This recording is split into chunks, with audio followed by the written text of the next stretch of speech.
গাজা যুদ্ধ অবসানে আবারও আলোচনার টেবিলে বসতে যাচ্ছে হামাস ও ইসরায়েল। আলোচনার মধ্যস্থতাকারী দেশগুলোর প্রতিনিধিরা এরই মধ্যে মিশরে পৌঁছেছেন। 2 দিনের এই আলোচনায় যুক্তরাষ্ট্রের বিশেষ দূত অংশ নেবেন। তবে এর মধ্যেও গাজায় অব্যাহত রয়েছে ইসরায়েলি হামলা।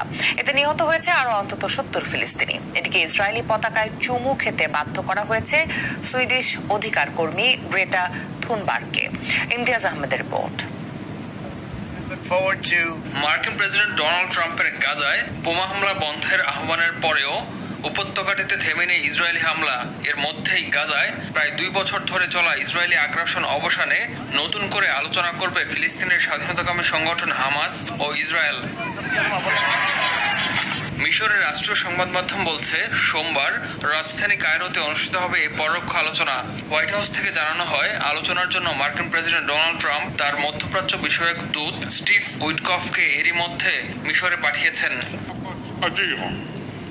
যদিও ইসরায়েল প্রতিরক্ষা মন্ত্রী ইসরায়েল কাটস বলছেন, গাজার প্রথম ধাপের পরিকল্পনা শিগগিরই বাস্তবায়ন করা হবে। এতে পুরো প্রক্রিয়া শেষে হামাসকে নিরস্ত্র করা হবে, আর ইসরায়েলি সেনারা নির্দিষ্ট এলাকায় তাদের অবস্থান বজায় রাখবে। গাজায় বন্দী ইসরায়েলি জিম্মিদের আগামী কয়েকদিনের মধ্যেই মুক্ত করে আনা সম্ভব হবে বলে আশা প্রকাশ করেছেন ইসরায়েল প্রধানমন্ত্রী বেনিয়ামিন নেতানিয়াহু। অন্যদিকে গাজায় ত্রাণ পৌঁছে দিতে যাওয়া গ্লোবাল সুমুদ ফ্লোটিলা থেকে ইসরায়েলি সেনাদের হাতে আটক অধিকার কর্মীদের সঙ্গে খারাপ ব্যবহার ও নির্যাতনের অভিযোগ উঠেছে। ফ্লোটিলা কর্মীরা বলছেন, ইসরায়েলি সেনারা সুইডিশ অধিকার কর্মী গ্রেটা থুনবার্গকে হেনস্থা করেছেন।